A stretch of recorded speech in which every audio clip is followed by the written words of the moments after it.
engafika ngikufumbethe mangena kulomhlaba, ngiyala ukuthi kube khona omunye umuntu ovunayo kokwanikwa mina ukuthi kuphilise mina, kunike mina impilo, kuthuthukise mina, kusize mina kule mpilo engiyiphilayo kulomhlaba. Isikhathi sokuthi kube amagama owakhulumayo lawo.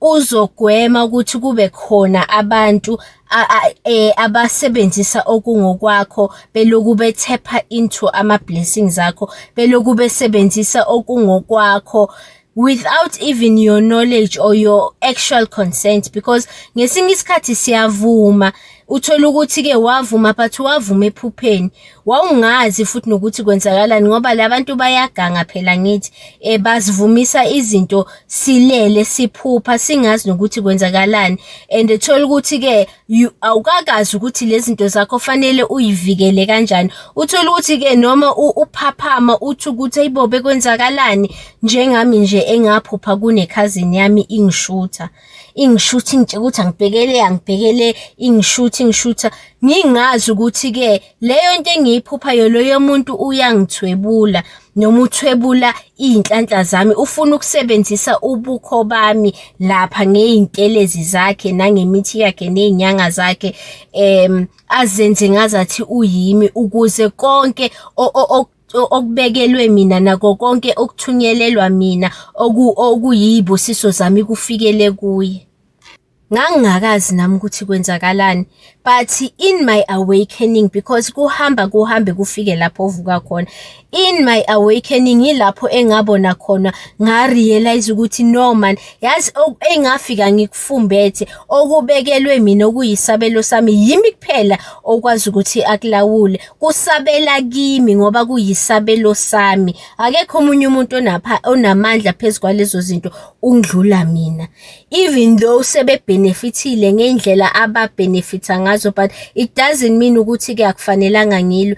That's why ngikwazile ukuthi ngikhulume ngikuvoice out ukuthi okungokwami engafika ngikufumbethe la kulomhlaba okuyisabelo sami from umdali wezulu nomhlaba, okwandluliselwa mina kundluliswa abakithi abangasekho, okuyisibusiso sami, okuyiphiwo zami, kubenefitha mina akubenefitha omunye umuntu, akubenefitha omunye umuntu ozenza ngazathi uyimi, akubenefitha omunye umuntu oyibona ngathi unamalungelo ukuthi naye kube khona akutholayo kokwabekelwa mina, kokwanikezwa mina. Ukuthi bengingakabi awakened ukuthi ngikusebenzise, akukaze kumnikeza ilungelo lokuthi bese yena ayakuthatha ayakusebenzisa, nanokuthi bese azipha ilungelo emaphupheni ami ngalendlela le azipha ilungelo ngayo. Konke esebayinikeza ilungelo phezu kwakho ngiclaima back okwami, ngithi makubuye kimi, yonke into engeyami ifikele kwesami isandla, konke okungokwami kufikele kimi, kungafikeli komunye umuntu, kungafikeli komunye umuntu ozenza mina, kungafikeli komunye umuntu oyibona enelungelo phezu kokungokwami, ngoba nakhe ebona ngazathi mhlambe mina angakalungeli ukukusebenzisa noma ekubona ngathi akungifanele.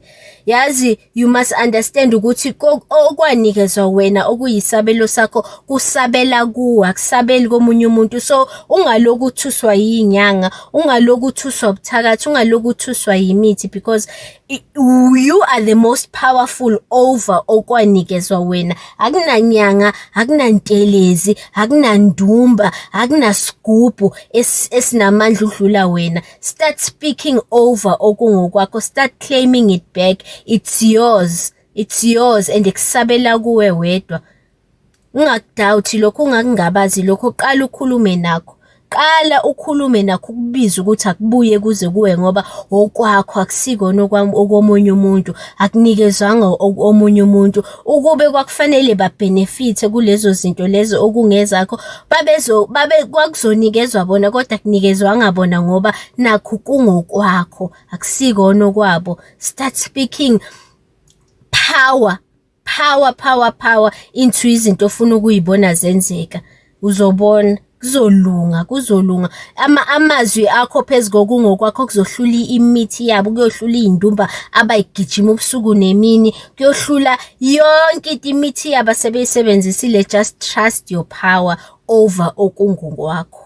Siyoze sikufunde ukubaluleka kwamagama ethu ngenkani, the way izinto ezenzeka ngakhona, because thina sibona ukuthi just because igama lami alinazo izinto ezi-material ngaphansi kwazo, alinamuzi, alinamoto, noma alinayo le mali oyifisayo, noma le model yemoto le wena obona ngazathi yiyo into eseyingakwenza uzizwe as umuntu, bese u-undermine igama lakho. Wena kuyali-undermine kodwa abanye abali-undermine. Abanye bayalisebenzisa igama lakho. Abanye bayakwazi ukuthi bathephe into the spiritual, bakhulume nabakini in ways lawa wena ungakhulumi nabo ngawo. Bakwazi ukuthi baye kwabakini, bafike bayithobe, bakhulume ngenhlonipho, bacele izinto ngegama lakho and bayithole.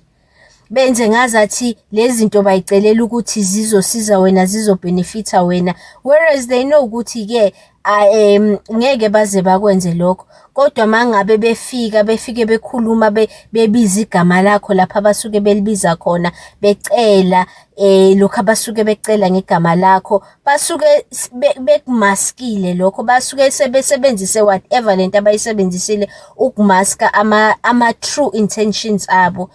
Uthola ukuthi kunomuntu nje uhambile wayocela ikhaya ngegama lakho. Uhambile wayocela ikhaya wathi wenzela nje ukuthi ukwazi ukuthi wena ube nendawo lapho oba safe khona, ube nekhaya. Uyacela ukuthi abamnikeze amandla ukuthi akwazi ukuthi alithenge leli khaya. Wena awazi, wena elakho igama uyali-undermine, awuliboni ukubaluleka kwalo, kodwa yena ulithathile wahamba wayolisebenzisa, wayocela kwabakini because une-connection between wena naye. Usually these people are your family members, or umuntu one-connection nawe, even ubaba wengane yakho noma umama wengane yakho uyakwazi ukuthi-ke ahamba yocela izinto kwabakini enze ngazathi ucelela ingane, kanti uyazi ukuthi izinto ezizosetshenziswa uye lezi uzoyisebenzisa for her or his own benefit. Because uma ngabe sine-connection to abantu, a spiritual connection njenge-connection yegazi, uyakwazi ukuthi-ke ukhulume nabakubo loyo muntu loyo, ucele izinto using igama lalo muntu one-direct connection naye. That's how important ama-connections are. This is why kuwumuntu wasemndenini okwazi ukuthi a-impacte izinto zakho spiritually kakhulu ukudlula umuntu walapha ngaphandle. Uyokwazi ukuthi azone izinto zakho noma akulungisele izinto zakho ukudlula umuntu olapha ngaphandle. So by mentioning nje igama lakho, they invoke a spiritual power ebanjwe igama lakho.